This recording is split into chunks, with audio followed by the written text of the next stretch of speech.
Hi, everybody. Welcome to another edition of the Right to Publish Faculty Interviews.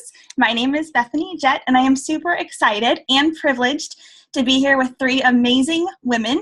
We have Rhonda Wray, Carol Traver, and Ginger Kolbaba. We are super excited, so we're going to jump right in and start asking some questions. So for each lady, we're going to start with tell us something unique about you and tell us also about your company. And we're going to start with Rhonda. Okay, hi. Something unique about me, you probably heard recently the current event about the Southwest Airlines flight that went down.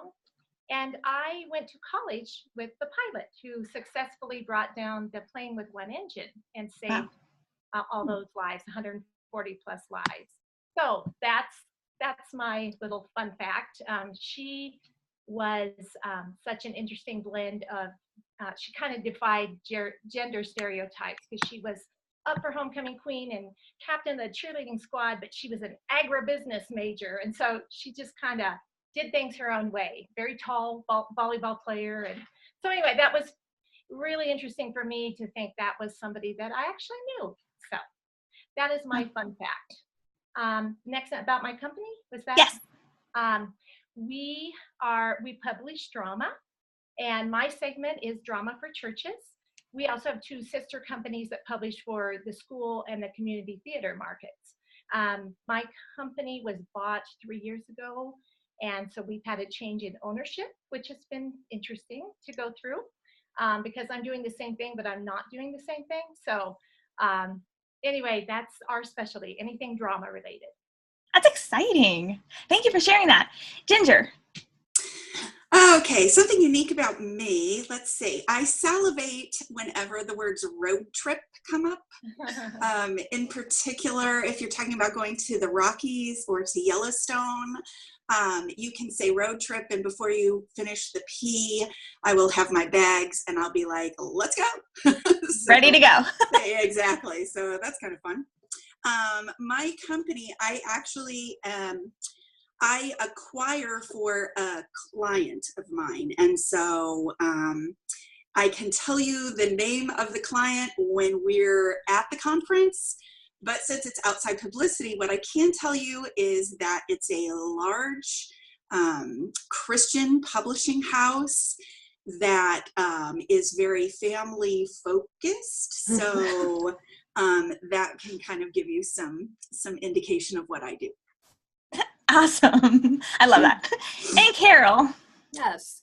Trying to think of what was unique. It's nowhere as interesting as the others. I just bought my first house last year. And so for Christmas this year, my parents got me a chainsaw, which I didn't ask for, who would. In spite of all the hints I dropped of wanting an extension ladder, they got me a chainsaw, which has sat in the garage for the better part of 5-6 months now, and I finally got it out and used it this weekend, and it was actually pretty awesome, and I still have all 10. So Yay. I have no legs, you can't see that on the but no, that is my interesting little factoid. And I am with Tyndale House Publishers, and I've been here for about 15 years. So we should have checked this before I got on, but I'm fairly certain, I think we're still the largest privately held Christian publishing house in the world. If we're not, let's start spreading that rumor. And we publish around 250 titles a year, fiction, nonfiction, kids, Bibles, the whole gamut. So that is us. That's exciting. So thank you all for sharing. I love this. We're going to jump right into acquisitions. So some of you shared a little bit about what you're acquiring. So feel free to go even more in depth into that. But then also it can be helpful to let people know what you're not acquiring, because we know that I hear from editors all the time that they get pitched things and it's very clear that they don't take it. So feel free to go ahead and share what you're not looking for as well. And then we will start with Rhonda again. Okay, I'm going to start what we're not looking for. We're not looking for the next Broadway huge extravaganza. We really need simple things that your average church volunteer could think, I can do this, and not be overwhelmed like, oh, this is 75 pages and it requires 100 props and many costume changes. And we like really basic, simple, but creative, I think people in churches definitely appreciate creativity.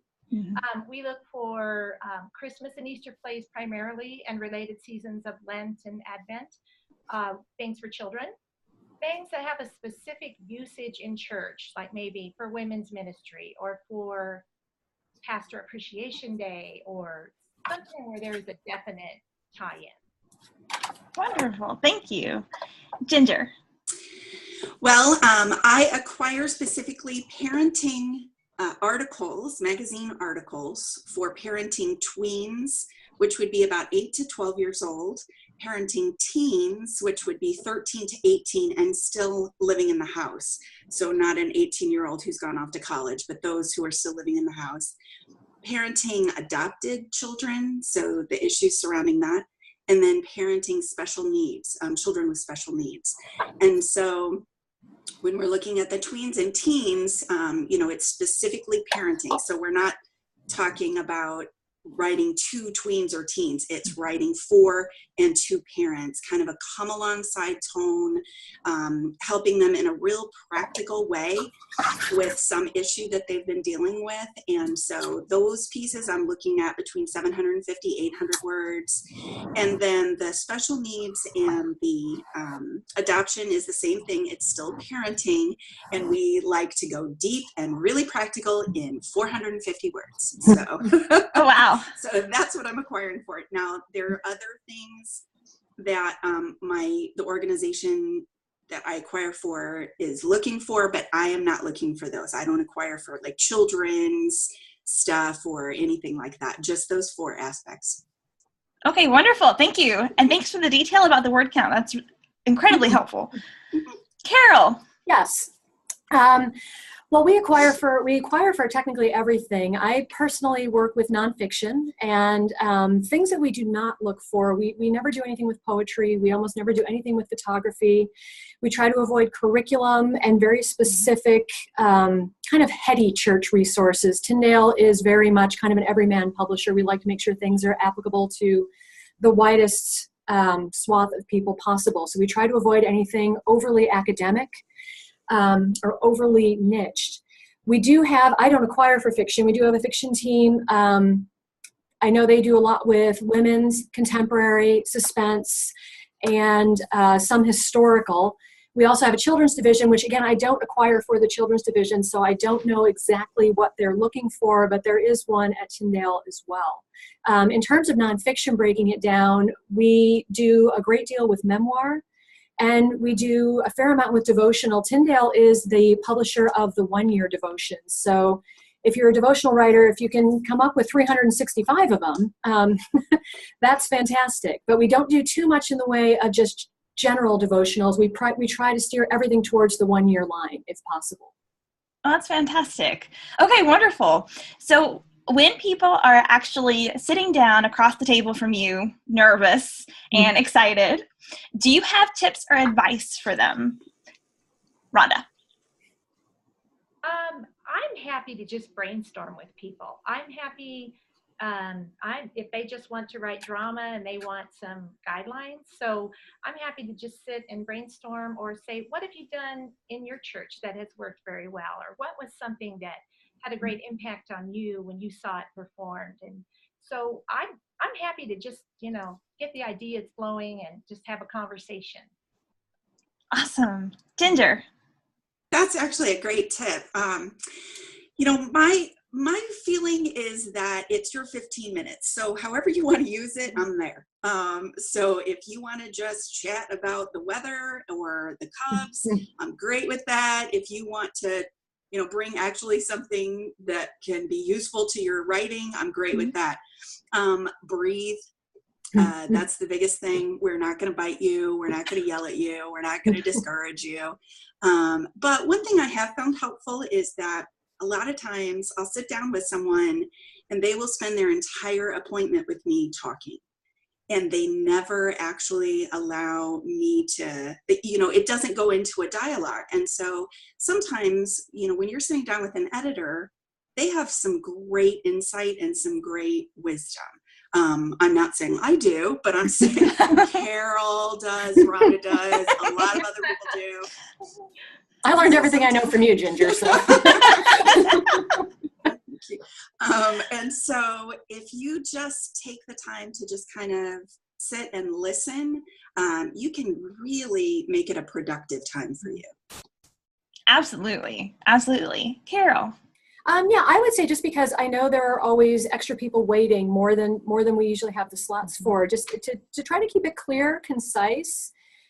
Know your audience, know who you're pitching to. If you can know a little bit about the house you're pitching to before you go, that way you know if there's something we don't acquire, we can give that slot to somebody who has something that would fit for us. And please don't be offended if we say it's not a fit. Not every book is for every publishing house. That's why there are more than one. It is nothing personal. It's just a question of finding the best fit for the best author and the best product and getting them all together.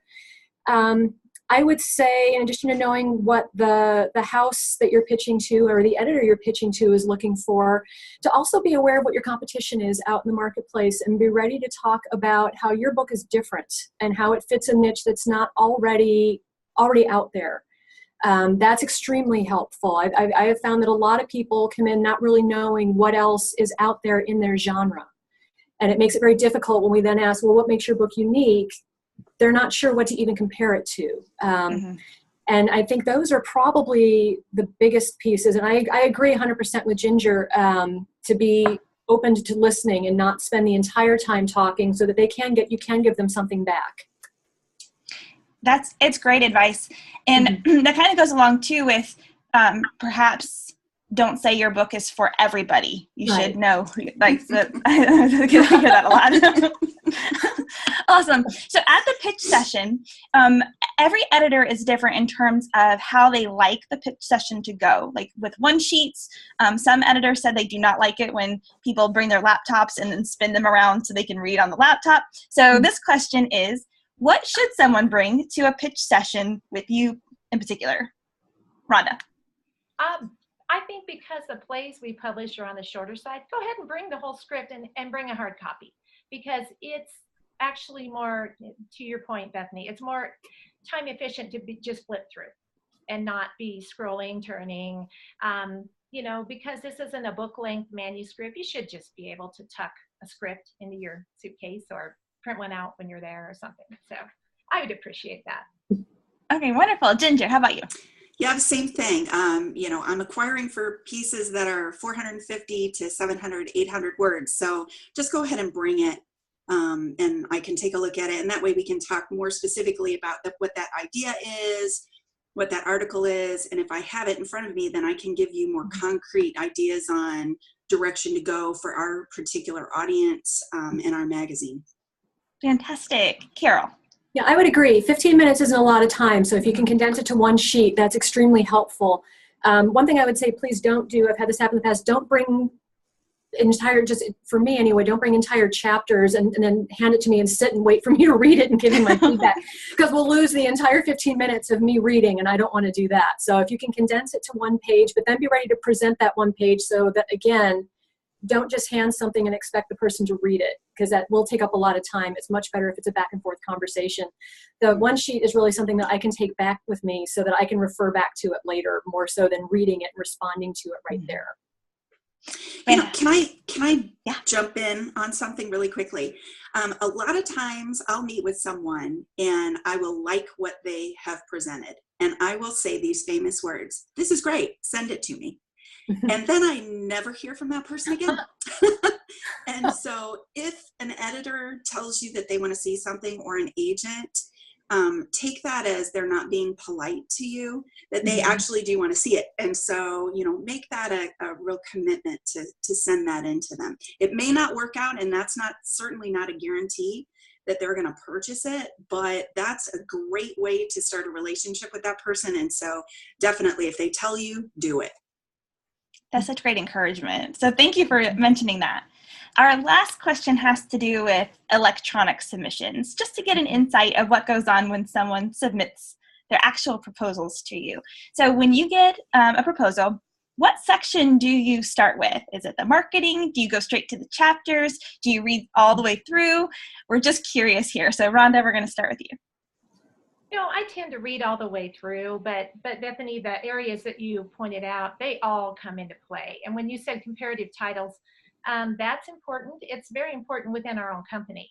If we have just published something, a collection of monologues, and there was Caiaphas and Pilate, and, we don't want the exact same thing. So anybody who, pokes around on our website, we'll see what we do have. And if yours is different, that's great. But yeah, I just plow through the whole thing. And, I usually will do that even if I'm getting a feeling I don't think this is working out. I usually stick it out till the end. So yeah, that's mine. Ginger, how about you? Yeah, the same thing. One thing that would really help is to take a look at the website for the magazine, just to see the types of pieces that have already run. Because if they've run something on, how to help your kid, stick to curfew or something, and we've run a whole series on that, you saying, hey, I've got the perfect piece and it's on kids sticking to curfews, we've already run it, so your chances are pretty slim there. So just do the due diligence and check it out. But then when it comes, I'm reading 450 words, or 800 words, so just go ahead and send it to me. But when you send me an article, please, please, please make sure that you include your name and your contact information on it, because so many times someone will send me an email and they'll have all that information in the email, and then they'll send the attachment with nothing. And so if I forward that to my team and they're looking at it, there's no name, there's no contact information, and then just the likelihood of us potentially losing it, or getting swallowed up somewhere. So just go ahead and, even if it feels redundant, put your name on all of it and put your contact information. Oh, that's great tips. Carol. Just because of the volume that we get and we see, typically the first thing I look at, I know that most of my team looks at when we receive a proposal, is what we call an elevator pitch. A really quick, if you only had 20 seconds to explain what your book is, clearly and concisely, I look at that first. That will usually tell me right away whether, and everybody else in our team, whether it's something we're actually looking for or interested in or have a spot for. We're more familiar with our line than anybody else, so we know what we've done. From there, we kind of go back and look at the marketing, the platform component, to see where you're at, what kind of an audience you bring with you, what you've done before. We'll go look at that, and then from there, we kind of go back to sample chapter, not sample chapters, chapter summaries. Chapter summaries to get a sense of what the whole book is, how you're laying it out, and then the actual sample chapter. So we kind of start small and just kind of keep going as the interest level increases. So that's kind of the order that we do it in. And I would recommend also, people forget to do this. Whenever I say send it to me, if you can put in the subject line, we met at Right to Publish. So I know what it is and I don't forget, and I know that this is something I asked for. Otherwise, it's likely to get lost. As Ginger said, things disappear. So. Yeah. Thanks for sharing that. It's so fascinating to hear just how everyone has a different way, that they approach the work that comes in. So it's always fun to kind of get like a behind the scenes, answers to that. So this was amazing. And I know you're all incredibly busy. And so we just appreciate so much the time that you took out today to share with us and then share with the attendees for Right to Publish. And for those of you watching, we're so glad that you are here. We can't wait to meet you at the conference. Please feel free to come up and say hi. Let us know that you saw the video, and please share. So we will see you with more interviews coming soon.